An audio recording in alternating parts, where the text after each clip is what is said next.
Hello viewers, आज की जो हमारी वीडियो है 7 टिप्स हैं टू स्पीक इंग्लिश कॉन्फिडेंटली। आप कॉन्फिडेंस के साथ इंग्लिश कैसे बोल सकते हैं। और एग्जांपल, एक्टिव लिसनिंग हमारा फर्स्ट स्टेप है। फुल फोकसिंग ऑन स्पीकर, जो भी बात कर रहा है आप उसकी बात को गौर से सुने। जब आप बात को गौर से सुनते हैं तो आपको बात समझ भी आती है, आप उसका रिस्पॉन्स भी अच्छा करते हो। गिव फुल अटेंशन, आपको चाहिए आप अटेंशन के साथ सामने वाले की बात सुने। यूज बॉडी लैंग्वेजेस, अपनी बॉडी लैंग्वेज का सही यूज करें। आई कांटेक्ट बनाएं सामने वाले के साथ। अगर आपका आई कांटेक्ट अच्छा है, आप अच्छी बात कर सकते हो, अच्छा बोल सकते हो, स्पीकिंग अच्छी होगी और आपकी एक्टिव लिसनिंग ऑटोमेटिकली जो है वो अच्छी हो जाएगी। आस्क क्लैरिफाइंग क्वेश्चंस, अगर आपको कोई भी क्वेश्चन समझ नहीं आता, किसी बात की समझ नहीं आती, तो आप उस क्वेश्चन को दोबारा पूछें, अपने क्वेश्चन को क्लैरिफाई करें। इट मीन्स कि फिर आपकी जो एक्टिव लिसनिंग है वो बहुत अच्छी हो जाएगी। डेली प्रैक्टिस करें, डेली रूटीन में इंग्लिश को ऐड करें। When you add English in your daily routine, ये बहुत ज़्यादा हेल्पफुल है। ये आपकी इंग्लिश लैंग्वेज को आप अपनी हॉबीज़, अपने इंटरेस्ट में जो है वो इंग्लिश में, मतलब इंग्लिश नॉवेल्स पढ़ें, अपनी हॉबीज़ ऐसी कर लें कि आप मैक्सिमम इंग्लिश के साथ इन टच में हो।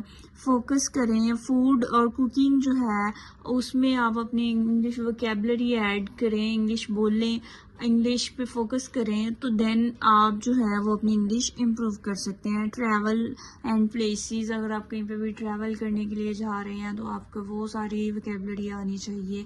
इन सारी चीज़ों में आप अपनी प्रैक्टिस करें। When you add practice in your daily routine, तो ऑटोमेटिकली आपकी जो इंग्लिश है वो काफ़ी हद तक इम्प्रूव हो सकती है। मैक्सिमम 70 to 80% आप अपनी इंग्लिश को इम्प्रूव कर सकते हैं। कॉमन फ्रेजेस को डेली रूटीन में ऐड करें। जब आप कॉमन फ्रेजेस को डेली रूटीन में ऐड करेंगे, ये आपकी इंग्लिश को इम्प्रूव करने में बहुत ज़्यादा हेल्पफुल होंगे। फॉर एग्जांपल, मैंने यहाँ पे कॉमन फ्रेजेस जो यूज़ की हैं वो कौन सी है। How it going, what have you been up to, long time no see, could you do me favour. Means कि आप किसी के ज़िंदगी में क्या चल रहा है, काफ़ी अरसा हो गया है तुम्हें देखा नहीं है, क्या तुम मेरी कुछ मदद कर सकते हो। तो ये सारी कॉमन फ्रेजेस हैं। आप इस तरह की कोई 70-80 कॉमन फ्रेजेस याद करें। डिफरेंट कॉमन फ्रेजेस याद जब कर लेंगे, डिफरेंट जो मोमेंट्स हैं, डिफरेंट टाइम्स हैं, जो भी एक्ट्स हैं, आप उनमें यूज़ करेंगे कॉमन फ्रेजेस, तो ये आपकी इंग्लिश को बहुत अच्छे से इम्प्रूव कर सकता है। Think in English, next step में थिंक इन इंग्लिश। जब आप इंग्लिश में सोचेंगे, आप अपने ब्रेन को इस तरह से ट्रेन करेंगे कि आपके जो वर्ड्स हैं वो ब्रेन के साथ इस तरह से कनेक्ट होंगे इंग्लिश में, तो आपको उनके मीनिंग्स भी समझ आएंगे। आपके वर्ड्स इतने अच्छे ट्रेन हो जाएंगे कि आपकी लैंग्वेज ऑटोमेटिकली, आपकी ज़ुबान पे वो सारे इंग्लिश के वर्ड्स आएंगे। In the end you can speak very well, आप बहुत अच्छे से बोल सकते हो।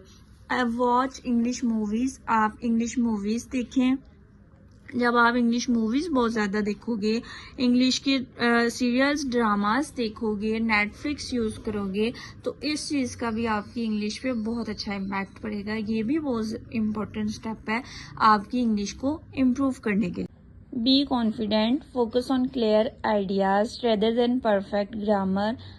ग्रामर की टेंशन लेने की इतनी भी ज़्यादा ज़रूरत नहीं है। Do, does, has, have, ING अगर आप कहीं पे रह भी जाता है, आप नहीं भी यूज़ करते, इट्स ओके। आपको पूरा कॉन्फिडेंस होना चाहिए अपनी लैंग्वेज के ऊपर कि अगर आप हेल्पिंग वर्ब्स का कम भी यूज़ कर रहे हैं लेकिन आपके फ्रेजेस बहुत अच्छे हैं, आपके आइडियाज़ बहुत अच्छे हैं, यू कैन स्पीक ईजिली, आप अपनी इंग्लिश को इम्प्रूव कर सकते हैं without the fear of grammar. Don't worry about mistakes are natural, हर किसी से गलती होती है, हर इंसान जो है वो कुछ ना कुछ सीखता है, तो गलतियों से सीखता है, गलती होती है तो इंसान सीखता है। I treated as valuable points, अगर आपसे कोई गलती हो जाती है आप अपने उस पॉइंट को ठीक करें, ठीक है।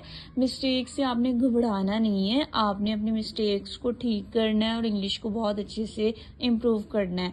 तो ये जो सारे स्टेप्स थे, एक्टिव लिसनिंग आपकी अच्छी है, डेली प्रैक्टिस करें, मूवीज़ देखें, कॉन्फिडेंस डेवलप करें, मिस्टेक्स के बारे में इतना ना डरें, तो आप अपनी इंग्लिश को बहुत अच्छे से इम्प्रूव कर सकते हैं। Thank you so much.